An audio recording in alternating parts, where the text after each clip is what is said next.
What's going on, my fellow degenerates? Passion here once again with another video. So, I didn't intend for this channel to be like a Blizzard drama channel, but like, I guess that's kind of what it's turning into. Well, that's partially because, you know, it's like kind of like the middle of the season or nearing the end of the season. Not really much to talk about in terms of like the actual game right now. But I was debating about whether I should make a video about this because first off, I was debating about like actually diving into the news about this myself because it comes from, we believe it comes from Jason Schreier's upcoming book, which I covered in my one of my last videos there, Play Nice, which I have since pre-ordered the audiobook for. I'm looking forward to getting my hands on it. But there's been a bit of news that's come out because Jason, after posting that excerpt to Bloomberg that we kind of went over in that other video, he did a AMA on Reddit. I believe it was on the Warcraft subreddit. He did an AMA, and was kind of like, you know, answering a lot of questions about, you know, stuff that he learned while like doing this book on Blizzard. Now we don't know if this particular bit of information is going to be in the book or not, but you know, I've seen a lot of people reporting on this, and I was skeptical about like hopping in because this is old news by this point. It's a few days old, but I was skeptical about like hopping in and giving my take on this. But I decided, what the hell, you know, I'll give my 2 cents on it. So there was like kind of 2 things that have come out of this AMA that Jason did on the Warcraft Reddit. The first is that Bobby Kotick was actually very, very happy with the success of Overwatch 1, right? Overwatch 1 was this huge game, had over like 100 million players, and Bobby Kotick was really happy with that. And believe it or not, it was actually Bobby Kotick who wanted to increase the size of the team on Team 4, which is the team that develops Overwatch, to allow for continued support of Overwatch 1 while also having more people come on to develop Overwatch 2.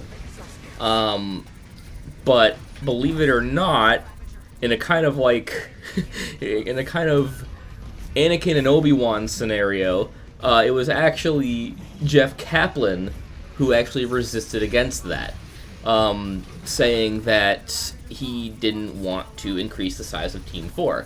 Now I get Jeff's reasoning behind this, and to be honest, like I don't think he was necessarily in the wrong for it. I mean, we can obviously see what the damage is because of that, and why Overwatch 2 PvE kind of fell apart. By the way, if you haven't seen my video on Overwatch 2 PvE, definitely go check that out.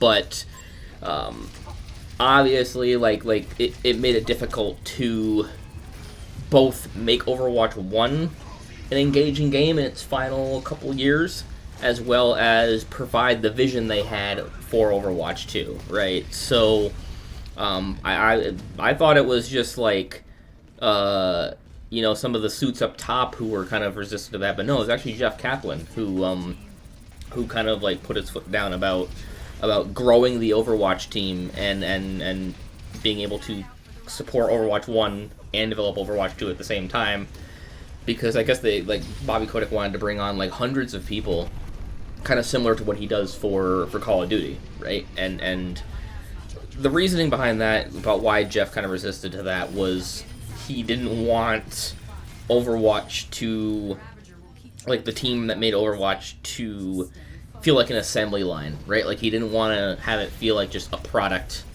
that Blizzard made. He wanted everyone on the team to share that same vision.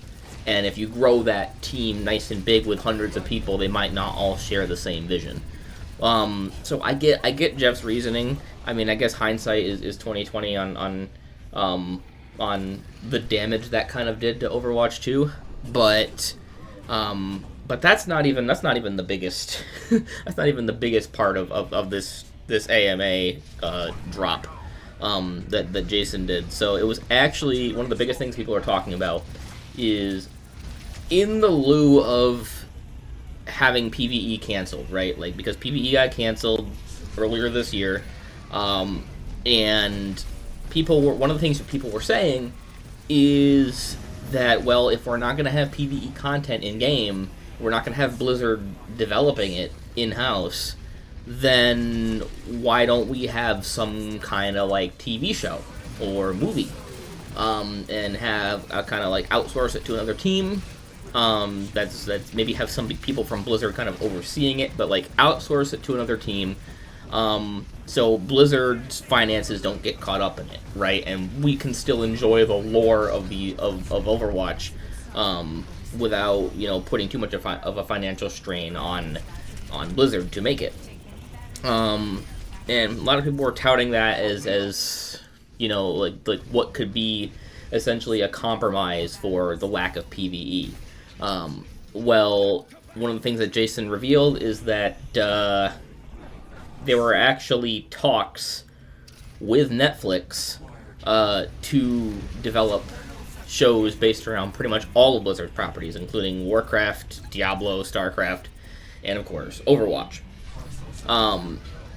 And the reason why that never came to be, it actually got canceled because of stupid corporate politics that should have never happened. So essentially, the reason why this kind of, and I guess this was the talks for this were way back, like in the early days of Overwatch, right? The game had just come out, it become a huge success, and that's kind of when Blizzard kind of approached Netflix about like doing this show, right?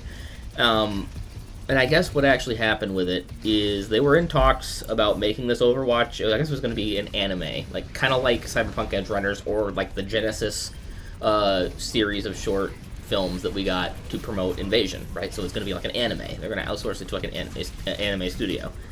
And what ended up happening, the reason why it got canceled, is at the time, this was back before Armin Zerza took over as CFO of Blizzard.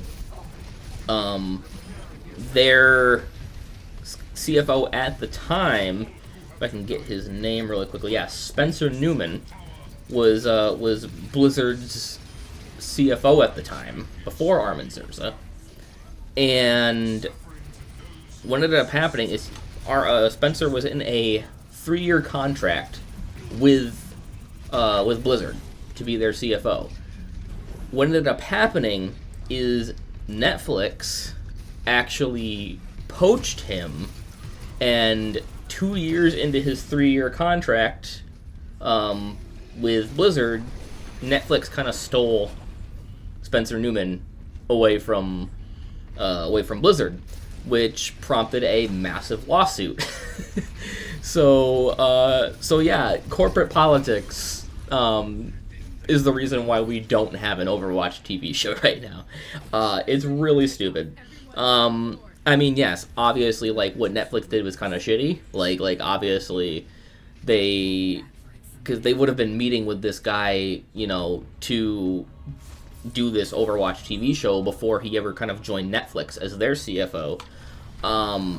So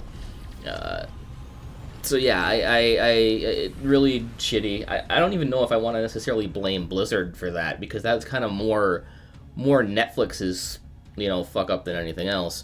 And that's the reason why, like, we don't have an Overwatch TV show right now.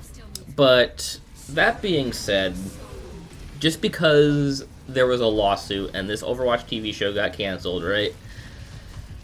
That does not mean that all hope is dead, because, and this is something that the Omnic Post put out in his video about this that I watched, and I kind of agree with, is that when it comes to these kind of like intercorporate lawsuits, it's nothing personal, right? It's business.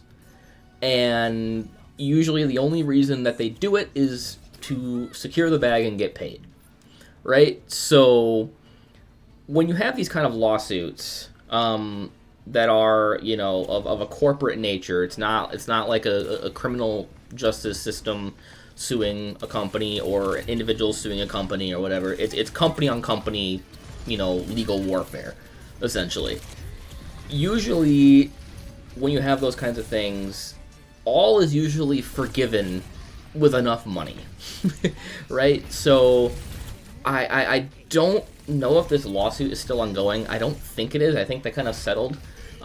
They settled out of court for an undisclosed amount, which maybe the amount is in Jason Schreier's book. I don't know, but they settled out of court, I'm assuming. And usually when they do that, like, you know, it's all fair. Like, they just kind of like forgive and forget, and everything's all fine. Like, there's no bad blood there. It's not that like that Blizzard's never gonna do another TV show because of what Netflix did. Even with Netflix, they still might even try to partner again with Netflix to do it, because, like I say, it's all about money, right? Like, they're not taking it personally.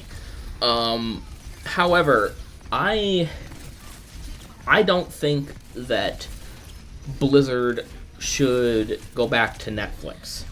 I think that they should still do this, and I think a lot of the community would agree that yes, we still want to see an Overwatch TV show get made, especially if you're not going to give us that PvE content in-game that we've been asking for. You know, yeah, give us some kind of TV show that explores the lore, right? That can expand the lore, because we love the lore, as obvious by every time you've given us like a snippet, a little snippet of lore, we eat it up, because that's what we want, and it can make you money. I wish they'd realize that. But what I think is, instead of going to Netflix, I think that Blizzard should go to a competitor that is kind of on the rise in terms of membership and in terms of viewership, and they're out there looking for the next big hit. They've already had some success as of late, but they are trying to chip away and eat away at Netflix's market share. I think Blizzard should go to Amazon. I think Amazon Prime would be a fantastic home for an Overwatch show. We've already seen the kind of power that can come to Amazon when they agree to greenlight something geeky, right? Because, like, you look at the runaway success of Has Been Hotel, a little, like, indie darling show on YouTube that Amazon picked up and they ran with it, and now it's, like, their biggest thing they've ever had. So, like, like, they've made so much goddamn money off of Has Been Hotel. It's ridiculous. But yeah, I think that Amazon would be a fantastic home for, like, an Overwatch show, should they want to do it. It's two of the biggest companies in the world coming together, and they would definitely have the money to, like, really put some big marketing behind it, and it would put a lot of eyes on Overwatch. A lot of people will want to start playing Overwatch. I mean, you look at one of Amazon's other big shows, right? Fallout. The Fallout TV show. Like, literally, when the Fallout TV show came out, like, the peak player count for Fallout 4 and Fallout 76 skyrocketed after you know, the Amazon TV show came out. So yeah, I think that you know, that Amazon would be the right home for an Overwatch TV show. But let me know what you guys think in the comments below. Remember, guys, if you liked it, leave a like. If you didn't, leave a dislike. Subscribe if you haven't already. And as always, I'm Passion, and I'll see you in the next one. Peace. Yeah. Turn me on a couple on the screen, what you know about it. Get up and say hello to me, no one live without it. 20 fresh